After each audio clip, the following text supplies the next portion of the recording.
શું નામ તમારું? મારું નામ મુન્નાભાઈ ચૌહાણ બનવાયેલા.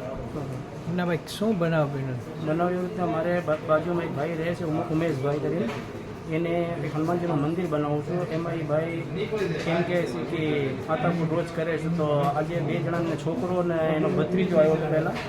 એ આવીને છે ને ગાળું દઈને માતાપુર કરીને 300-400 રૂપિયા તમારે એમાં કાઢી ગયા.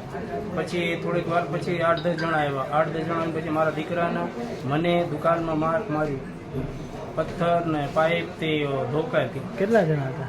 લગભગ 8 થી 10 જણા હતા. એમ કયા વિસ્તારમાં? કૈલાસ કુમારવાળા માડિયા રોડ, કૈલાસવાડી, બજરંગનગર.